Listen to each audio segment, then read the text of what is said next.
Agalero katugatandike n'omukyalo n'ayitibwa Esther yakola obwenzi mu bufumbo n'abeera ng'ate azaala abalongo naye ng'ate abo abalongo omuvubuka ono yabadde abalabirira paka dnaresults ezaakomyewo ne kizuulwa nti n'ate abaana si b'oyo omuvubuka.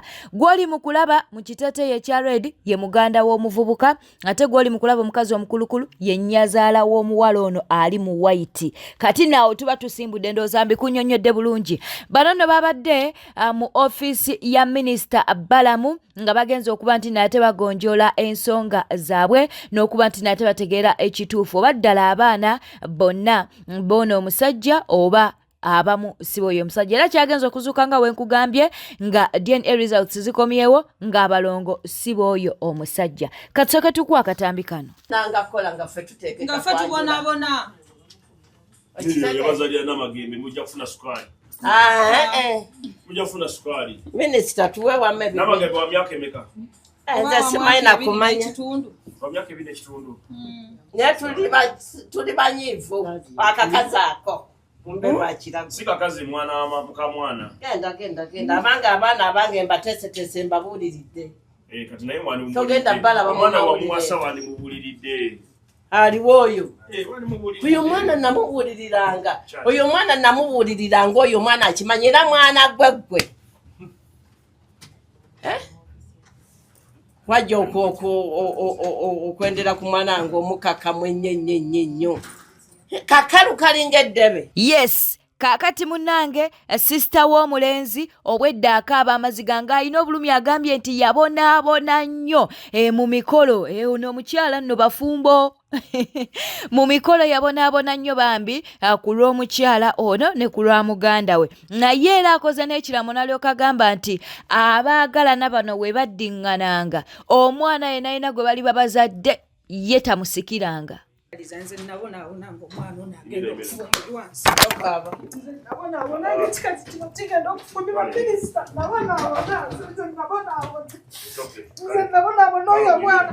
Nabonaabona natambula nenzikirira oyo omukazi ng'agenda okufumbirwa. Maama, kino kyotamanyi. Oyo omukazi mulisitaani. It's okay. Sigwe ya muwasa. Oli ya muwasa.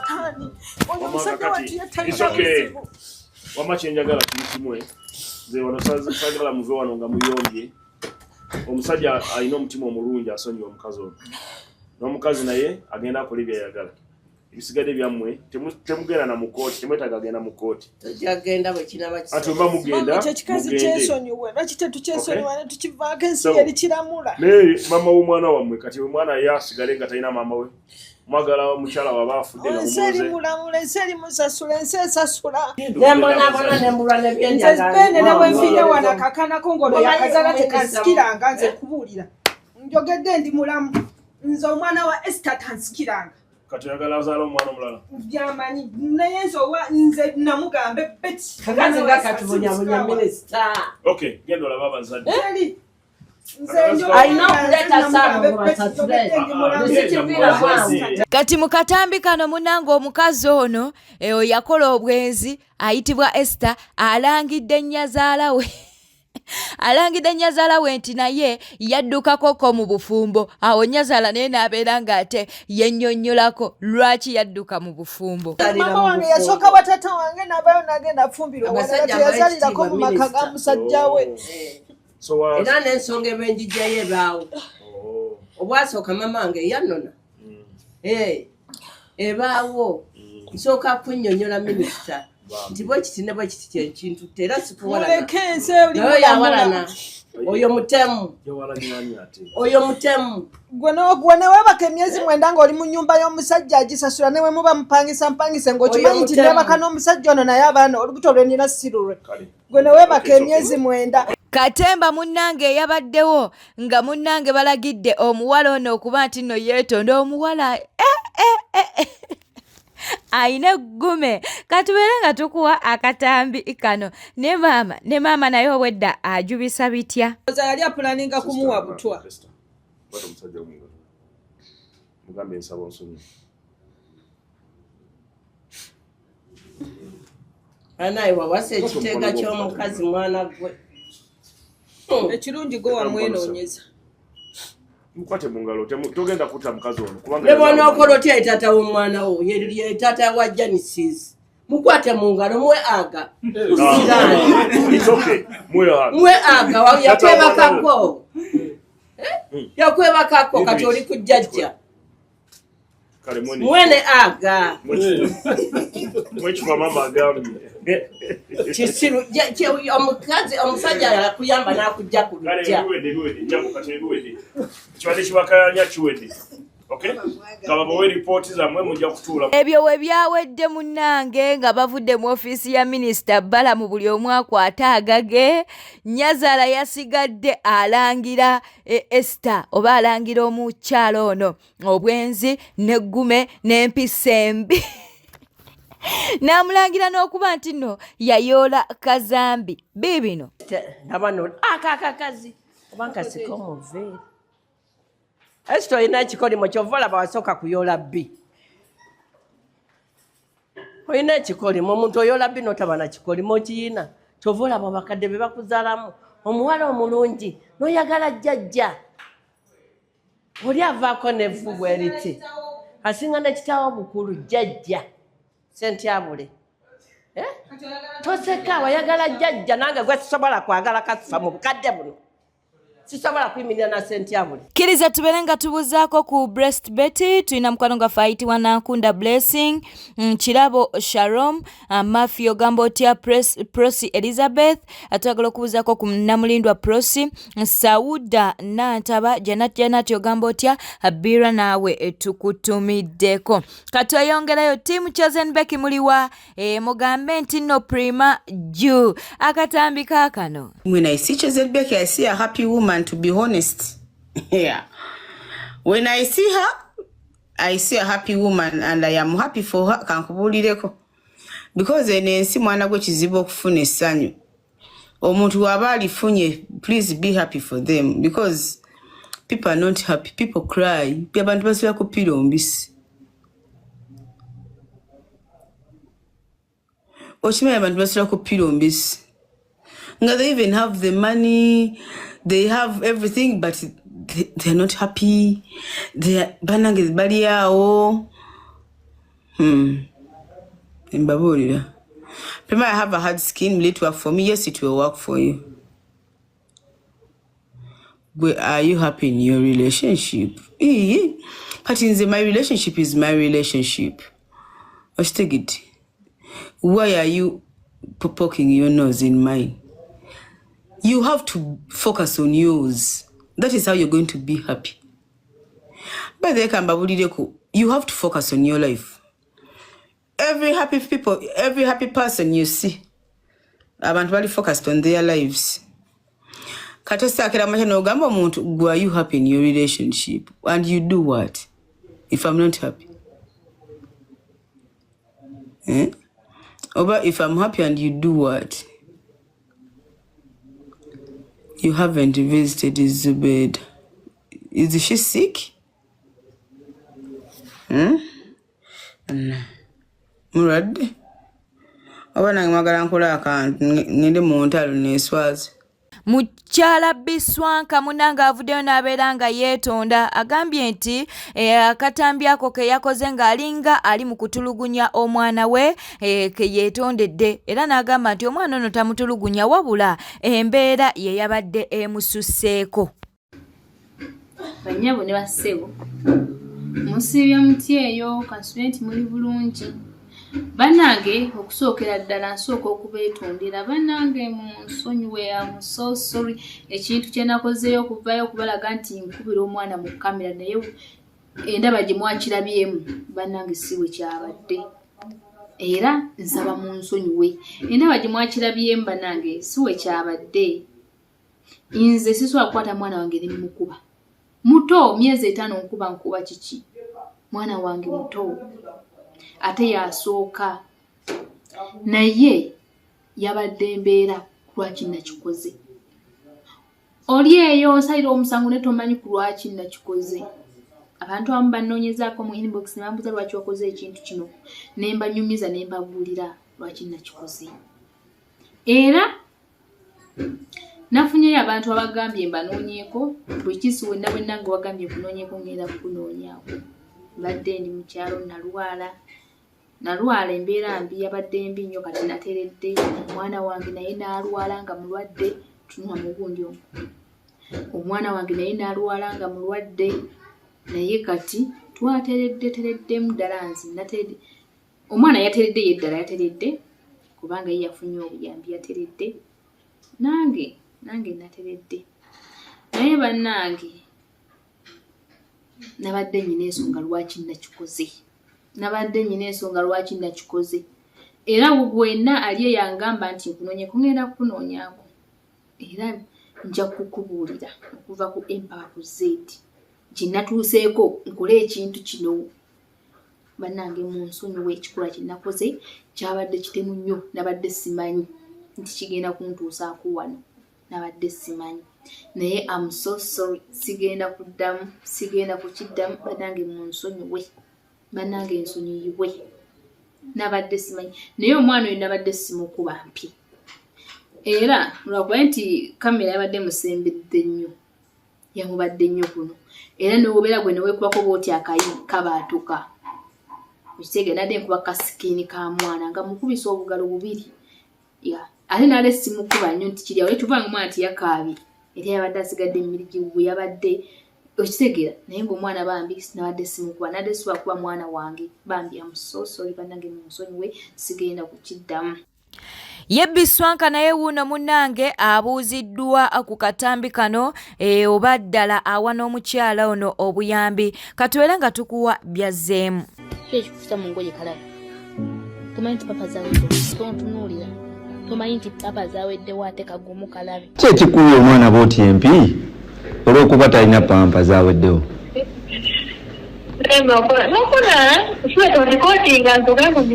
sokunyumize va mu ebyo omwana n'omukuba empi ekituufu omwana oyo sigasi namukuyenga nange njagala te nekyasambukubye eryaddala wabadde okola ki omwana nabadde muyisaako nabajejesi nabe nyina ekintu kyenabadde njagala okuteekawo lwakwaidde mama timwampadde mukisa nkiteekewo wabadde oyagala kuteekawo ki n'otuuka n'omwana omuga abantu bavuddeyo banvumye nnyo embeera mbi naye omwana n'otuuka n'omulangira obugumu nti takaaba ne mukibuga twavayo tubirana mu kyalo nze kankubuulire omwana abadde mulwadde addagala eyo ne omuntu gwetukako ekitaakawe aliko kyatuyamba lwakwadde mama temwa kati labayo Sheba biswanka talabirira mwana oyo nga twogera byamazima taata we tamulabirira ompulira ngamba embeera yakkuba n'ogenda mu kyalo nga taata w'omwana tamulabirira biswanka talabirira mwana oba weteekamu gwa jjulume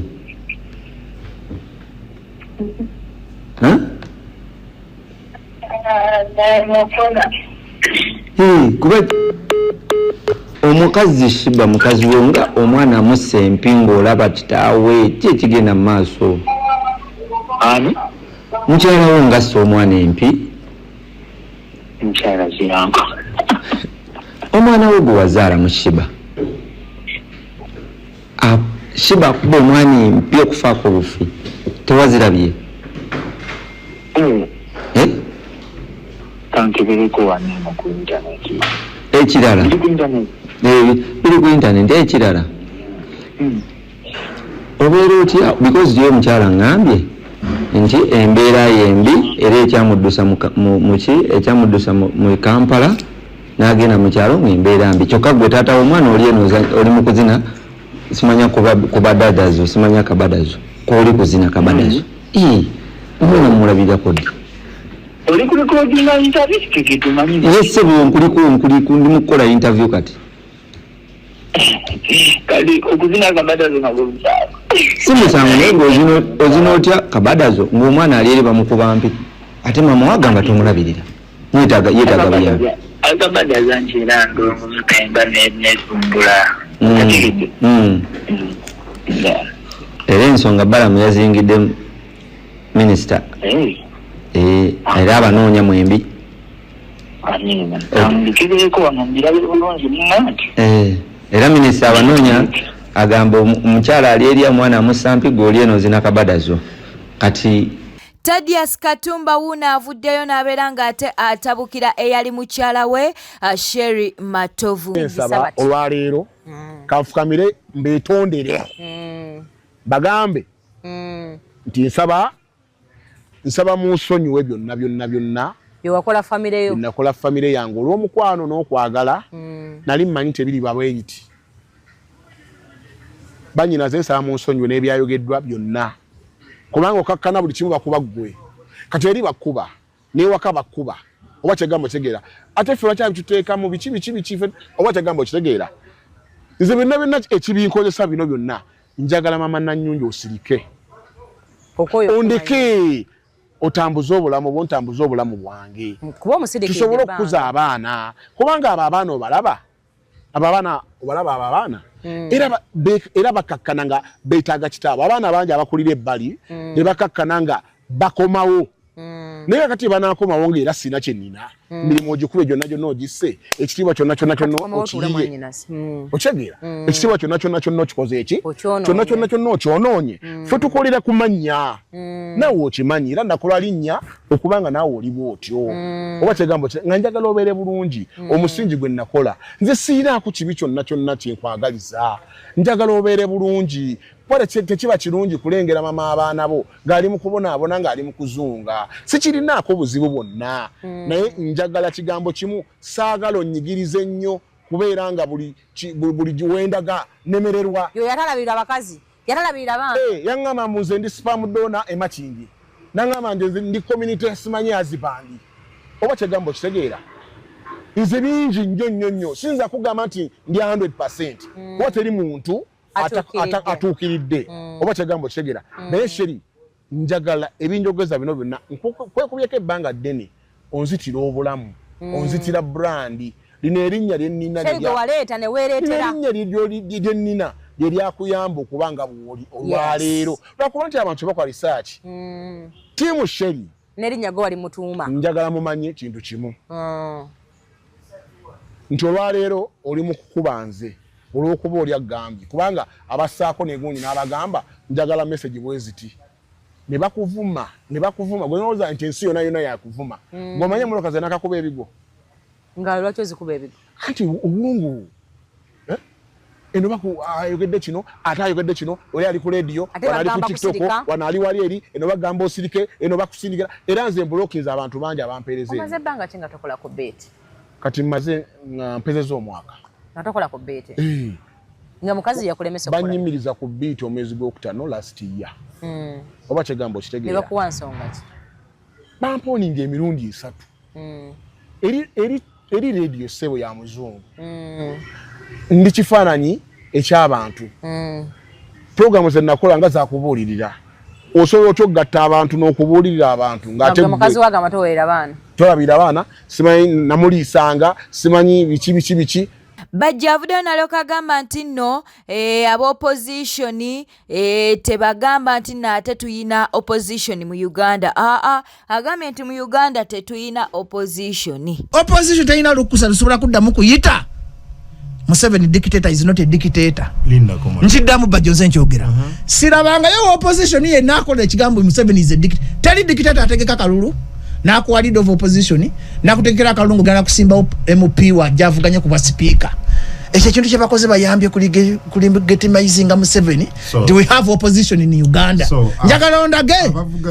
You are an informed journalist. Njagala ondage mu North Korea ni leader of opposition. Mu dictatorial tugenda mu dictatorial government. Eriba dictator bajaba. Njagala ondage Russia ni leader of opposition. Kumulembe gwamini ani leader. Ako Putin ani leader of opposition. Njagala tugaziye ku debate kati tusoma tuli ku university. Muri mu Bajjo University. Njagala ondage ani leader of opposition we Russia. Mu informed kungu. I need of opposition wa North Korea. Ani ali leader of opposition mu Libya wa Gaddafi. Ani ali leader of opposition wa Saddam. Kyechaba kubya. Kubanga abazungu balaba nga these people ompulira bulungi. These people Leo dictator atakuwa musala gwe. Dictator atakuwa security. Dictator atakuwa kalulu. Tategeka kalulu. Dictator bayeronda dda. Kati President Museveni is the master. Politics is the art of managing science. kati President Museveni ne opposition society science of managing society kati ba managing society y'abana Uganda nze kamba fuga bubi wabayo babajja abanvuganya tugabane bine binasi tubireke mu nnaku ebagiyita Bajjo theory ni politics ogambye nkusomesa kungu opposition tebaina moral authority damu kuita Museveni dictator so si dictator sitabanga ko dictator kuba dictator dictator akwa the lead of opposition ye lead of government business mu UN Council of Security UN security nabanja ne Ssenyonyi banka na amanyi kifulanga Ssenyonyi bamwalidika kifulaba opposition ogenda okusimbawo mwiri yakikoze kigenderere ego muzanyo gwa Museveni kumulaga nti Museveni Uganda bade bagisalako obuyambi kigenderere kakati gwe omuntu yakoga bali mu tugende mu hide and seek ne tugende empora tusomesa bantu mami Bajjo hide and kichiru kicho itaka era omuntu gwe sasale muntu ayesiga opposition ye Uganda yitaga kutwala butabika ate mune balinga abalogo bayine minde ngeje basirwazamu abagoberezi babwe kati ndabi bavumankereta nyinkereta nyovuma wachi soko vumemo kama we yakiriza mwiro okwesimbawo soko vumemo kama we yakiriza lead of opposition sako kiriza mukama wa akirizo genda mukulonda kwa Museveni kwa okulonda banga bakubira yemigo ero mubiwo gobono nyamu kwa chinga toina na plan B ojo tuwoganire kitegeza it's a business politics go mvuka mpuliriza Professor Bajjo yagamba politics is a business. Odongoto unaavuddeyo era ku nsonga za Honorable Tayebwa. Ajjukira nti Odongoto ekyokuba nti nno Tayebwa yazzeeko ku bwa speaker ye teyakisanyukidde era n'avaayo n'abeera nga awa ensonga ze. Kaakati ne tulabako ne Honorable Tayebwa ng'ali mu kugamba nti Odongoto kyagamba nti nno Tayebwa mubi nnyo okusinziira ku speaker Tayebwa wedda bw'agamba. Kati Odongoto azemu namwanukula. Congratulations both for being elected the Speaker of Ugandan Parliament. Congratulations Thomas Tayebwa for being elected Deputy Speaker of Parliament. Thomas Tayebwa, I heard you saying you have forgiven me, that you sent me a message forgiving me. Maybe you don't have that on your phone, but that aside, Satan cannot forgive an angel. You have abused public funds. You should have been under house arrest with Anita, but because you are from the chosen tribes, you are out large there. You are a cheat. You forgive me. I serve the living God. I don't serve human being. I serve God. I speak for justice. Let me remind you so that Ugandans can also forgive you. In May 2024, you picked a helicopter hired by Parliament of Uganda. You went to Western Uganda. You called for the military helicopter. They said it is 7 p.m. They cannot fly. That helicopter is late. But to show power, because you are with 3 girls with big nyash, you called for the second helicopter. That helicopter crashed because of bad visibility, and you could not listen to the pilot's advice. You caused Uganda government 3.6 billion shillings because of having a high libido and showing political prowess. This is on record. And the taxpayers are suffering. There are no medicines in Koboko Health Center, no medicine in Kashari Health Center. People are struggling to pay school fees. And you steal public funds with impunity. And then you come and say you have forgiven me, who has not stolen. We serve the living God. Uganda is here. We are watching. You better be friends with Ugandans, because this regime will definitely end. And you are a young man, and we shall look for you. Those houses you have built in a normal government where some of us are presidents will be nationalized and given to the poor people. So I wish you well in these 5 years as a deputy speaker. Stealing has now been made a very risky business. You have stolen yours, you have kept in the pocket. We wish you well. But the God who made this world, the God of justice, the God of our ancestors, will pay you for playing with taxpayers' money. When teachers are earning 600,000, they will pay you in a currency deserve. I wish you well. I don't know whether I've forgiven you, but I wish you well. Bwete tambuda bade mulabi mulungi wabale kwekumina ku Newspack channel kankusobere ngo subscribinga o likinga no kuleka obakabwa mu comment section. Bera bulungi weraba.